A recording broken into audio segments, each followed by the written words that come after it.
Đối các bạn, trên thế gian này khoảng cách nào là xa nhất? Nó không phải là khoảng cách từ ngọn núi này đến ngọn núi kia, không phải là khoảng cách từ đại dương này đến đại dương kia, cũng không phải là khoảng cách từ châu lục này đến châu lục kia, mà nó chính là khoảng cách của một vòng trái đất. Một vòng trái đất, đó cũng chính là khoảng cách ngắn nhất. Vì khi đó hai người đang ngồi cạnh bên nhau, nhưng không biết phải nói gì, cũng không biết phải làm gì. Mời các bạn cùng lắng nghe ca khúc Một vòng trái đất. Trái đất cứ lặng lẽ quay, đôi ta cứ lặng lẽ yêu, hứa yêu nhau đến muôn đời sau, hứa yêu nhau có trăng và sao.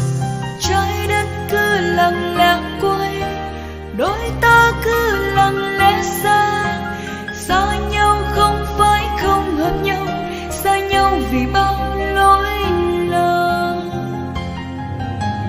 Yêu em không, Anh yêu em, yêu anh không.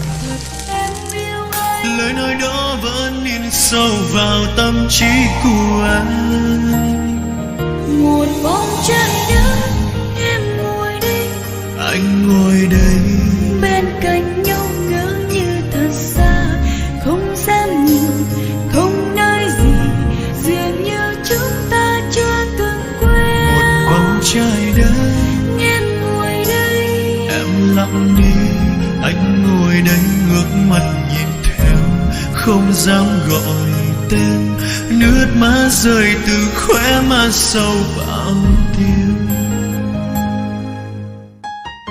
Một vòng trái đất, người ta thường nói có nghĩa là đi một vòng lớn, cuối cùng cũng gặp lại nhau. Chỉ đáng tiếc là khi gặp lại nhau, giữa hai người dường như có một khoảng cách rất lớn, đến nỗi không biết phải làm sao để lấp đầy khoảng cách đó.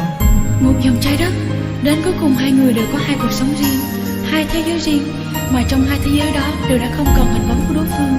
Vậy thì theo các bạn, số phận đã đưa hai người đó đi một vòng lớn, rồi lại gặp nhau để làm gì? Trái đất cứ lặng lẽ quay, đôi ta cứ lặng lẽ yêu, hứa yêu nhau đến muôn đời sau, hứa yêu nhau có trăng và sao. Trái đất cứ lặng lẽ quay, đôi ta cứ lặng lẽ xa, xa nhau không phải không hợp nhau, xa nhau vì bao lỗi lầm.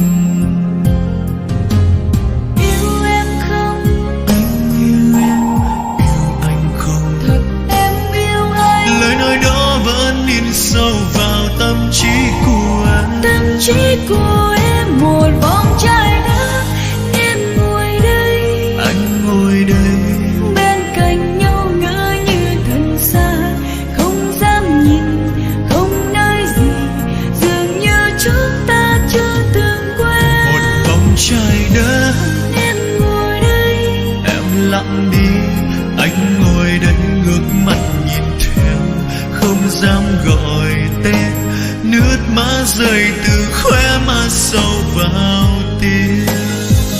Một vòng trái đất, em ngồi đây, anh ngồi đây bên cạnh nhau ngỡ như thật xa, không dám nhìn, không nói gì, dường như chúng ta chưa từng quen. Một vòng trái đất, em ngồi đây, em lặng đi, anh ngồi đây ngước mắt nhìn theo, không dám gọi tên.